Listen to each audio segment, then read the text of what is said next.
محترم دوستو، وضو میں کچھ چیزیں ایسی ہیں کہ جن کا اگر ہم خیال نہیں رکھتے ہیں تو ہمارا وضو نہیں ہوتا ہے، ہمارا وضو ناقص اور ادھورا رہ جاتا ہے۔ چلیے سنتے ہیں وہ کون کون سی چیزیں ہیں۔ سب سے پہلے تو اگر کسی شخص کی بھویں اور داڑھی مونچھیں خوب گھنی ہیں کہ جس سے اس کی کھال نظر نہیں آتی ہے، تو ایسے شخص کو صرف اوپر سے ان پر پانی بہا لینا کافی ہے، اندر تک کھال تک پانی پہنچانا لازم اور ضروری نہیں ہے۔ لیکن اگر کسی شخص کی بھویں ایسی ہیں کہ جس سے اس کی کھال نظر آتی ہے، یا پھر داڑھی مونچھیں ایسی ہیں کہ جس سے اس کے اندر تک کی کھال نظر آ جاتی ہے، تو پھر ایسے شخص کو اپنی بھووں اور داڑھی مونچھوں کی اندر کھال تک پانی پہنچانا لازم اور ضروری ہوتا ہے۔ دوستو، ایسے ہی کسی شخص نے مہندی لگائی ہے تو اب وہ مہندی سوکھ جاتی ہے اور اس سوکھی ہوئی مہندی پر سے کوئی شخص وضو کرنا چاہتا ہے تو اس کا وضو درست نہیں ہوگا، اس لیے کہ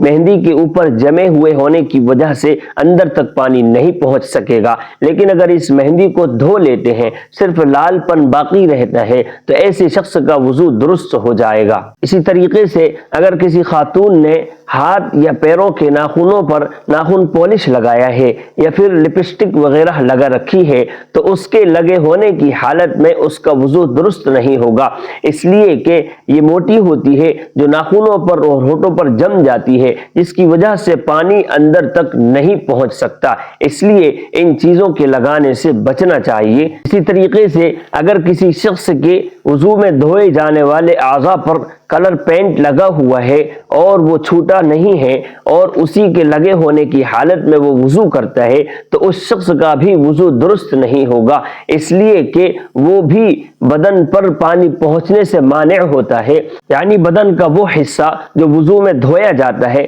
اس پر کلر پینٹ لگا ہوا ہے تو اس کے لگے ہوئے ہونے کی وجہ سے اس حصے تک پانی نہیں پہنچ سکے گا، اس لیے جب بھی وضو کریں اور کلر پینٹ وغیرہ لگا ہوا ہو تو اس کو ضرور چھٹا لیں اور پھر وضو کریں۔ امید ہے کہ یہ سارے مسائل آپ کو سمجھ میں آ گئے ہوں گے۔ جزاکم اللہ خیرا و احسن الجزاء۔